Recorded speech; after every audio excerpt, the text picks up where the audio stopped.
My name is Mary, and I'm expecting my first baby with my husband. This is the first grandchild in the family, in-laws, and they said that if the baby's a boy then we'll give him my father-in-law's name. He's dead due to cancer. I had no problem with that. This happened before we found out the gender of the baby. My husband and his family had me do things like attend prayers and do other rituals before the reveal at the doctor's. I didn't like that but went with it to keep the peace. Our appointment came, and it turned out to be a girl. My husband cried in the car, then turned his phone off to hide from his family, then finally told them. His mom and the others made their frustration and disappointment clear, which bothered me cause my daughter deserves to be celebrated, but they ghosted me for days, then started coming over and visiting, constantly referring to my daughter as my son, claiming the results were false and basically pretending it's a boy. I had severe fights with them after they refused to stop it. And my husband sided with them despite seeing how wrong and unreasonable what they were doing was. We didn't speak for a while. Sister-in-law called to apologize, then informed me she arranged for a baby shower for me. I was so excited and happy. But when I arrived I saw blue balloons, blue cake with father-in-law's name / decorations around. I was so confused I had to sit down. Sister-in-law explained they were still hoping the gender results are false and it's a boy. I looked at my husband and he agreed with her. I lost my temper and yelled at them all, calling them delusionals and telling them to stop treating my daughter like she's unwanted and act like she doesn't exist by throwing a party for their imaginary grandson.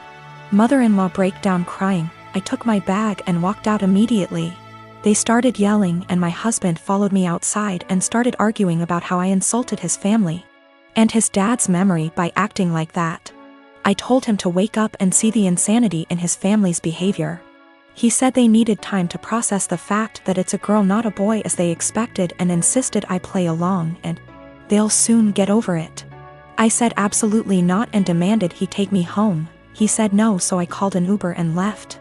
He was fuming. He called 15 times, then texted that he won't be coming home till I get my ass over and apologize for ruining everything and accusing them of being mentally unstable.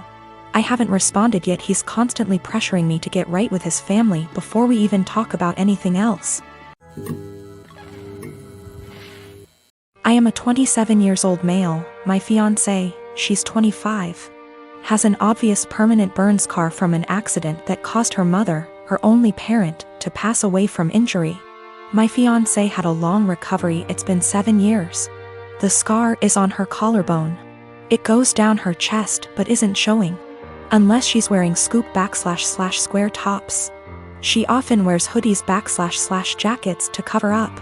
She puts this cream, I don't know what ladies call it, but it's supposed to tone skin color or something. I'm not sure, but my fiancé calls it foundation that is 1 degree brighter than her skin color. I absolutely adore her. She's pretty, smart, ambitious, and the list goes on. What happened was unfortunate and I'm glad she's at peace with herself and more confident. My family love her. How can they not? She's a member of the family.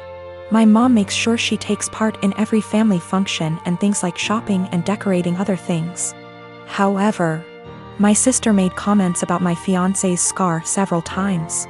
I've called her out on her behavior several times to get her to stop because she was hurting me before my fiancé with her backhanded and insensitive comments. I told my fiancé she had every right to cut my sister out and not deal with her bullshit, but she has been forgiving and respectful of my entire family. Our wedding is in February. My fiancé went shopping for the wedding dress. This is where the issue started. My fiancé showed the wedding dress to my sister. I didn't see it, but I was told it was a spaghetti strap dress. My fiancé likes this stuff. Anyways, my sister saw it and went nuts. She started criticizing her choice and said that she should have gotten a high neck or a jewel wedding dress to cover up the scar. She argued with my fiancé about it. I went to my family's house and I confronted her. I yelled at her after she told me my fiancé needed to return the dress and get a proper one so that guests won't focus on her burn scar and use it as the topic of conversation and gossip. I told her that she's not invited to our wedding. She isn't welcome to my wedding with this entitled attitude of hers and her insensitivity and disrespect. We argued for half an hour, then I left. In exactly an hour, my mom and dad called and berated me, saying my sister was crying after I uninvited her and that I had no right to univindi her. She's my sister and was just trying to help out and give an advice and avoid any unnecessary drama at the wedding. My mom said my fiancé can keep the dress but suggested to wear a bridal shawl as a neutral solution. I stopped responding to my mom's calls and texts after that. Family members were upset my sister was uninvited and wanted me to invite her again, because this will make family look bad in front of outsiders and guests.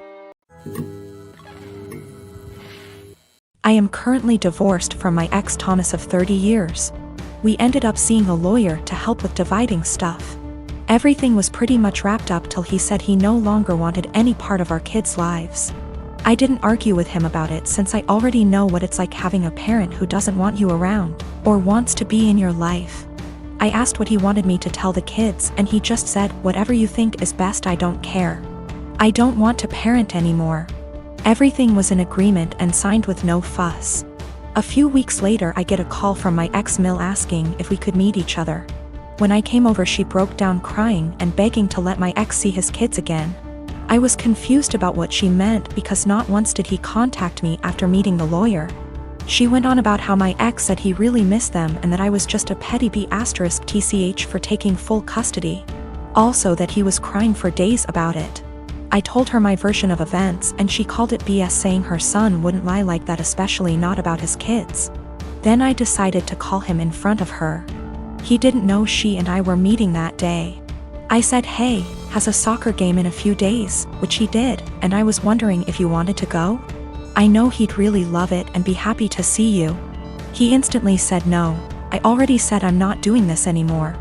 I asked, "Well, how do you think this is going to affect Denise, his mom?" She is over the moon about them. He just said she loves me more than the kids, so I doubt this will be an issue for her. After a bit more talking we finally hung up. Ex-Mill was straight-faced and nodded at everything that just happened. She asked me to leave and said we would be in touch. Later that day I got a call from my ex saying how it's my fault he was kicked out of his mom's house, and possibly will be taken off her will. Also that none of his family members will talk to him because of what ex-Mill heard. He threw a lot of insults at me before I hung up, and now him and his mates keep calling and texting me. My friend is saying I shouldn't have said anything in the first place and I ruined his life. Yes, I plan to let Denise see the kids because I know she just wants to give them the world along with the rest of his family. My wife and I have a 2-year-old son and have been married for 4 years.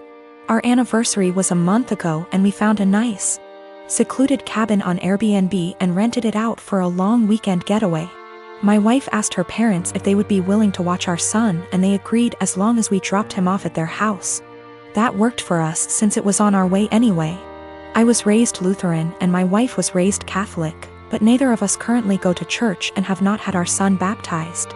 My mother-in-law knows this and hates it.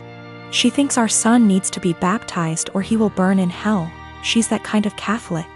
So we go on our trip and when we pick up our son and ask how the weekend went, mother-in-law says everything went fine and that she has saved my son's soul from the devil. I ask her what she meant and she says she had our son baptized that morning at her church. I tried my best to keep my cool so I didn't scream at mother-in-law in front of my son, but I pretty much grabbed my son and left. On the car ride home I was fuming and told my wife as calmly as I could that this would be the last time her parents have our son unsupervised. She tried to downplay what her mom had done, but I told her we need to wait until we get home to talk about it because I'm not fighting in front of my kid. When we got home and had a chance to talk about it, things got heated. I told my wife I no longer trust her parents with our son and that if they did something like this behind our backs I can't trust them to respect our wishes as parents in the future. I said this was a huge breach of trust and I will forever look at her mom differently. She continued to try to defend her mom, saying that she was only doing what she thought was best for her grandson. She even downplayed it by saying that it's just a little water and a few words and we don't go to church anyway, so what does it matter? I told her that under no circumstances will I allow her parents to watch our son by themselves again. I said that we can still let them see their grandson, but only if we are present. I also said that if she doesn't see what the big deal is with this situation, that maybe we aren't on the same page as parents and maybe we need to see a counselor. She started crying and said that this isn't the kind of decision I get to make on my own, and I'm an asshole for trying to tell her what kind of relationship her parents can have with our son. I told her that I no longer have any trust or respect for her parents and that I don't know if there's anything they can do to repair that. I told her what her parents did was unforgivable in my eyes and they put themselves in this position to lose privileges with our son. She's been trying to convince me to change my mind for the last month, but I'm not budging. To me, this is a hill I'm willing to die on.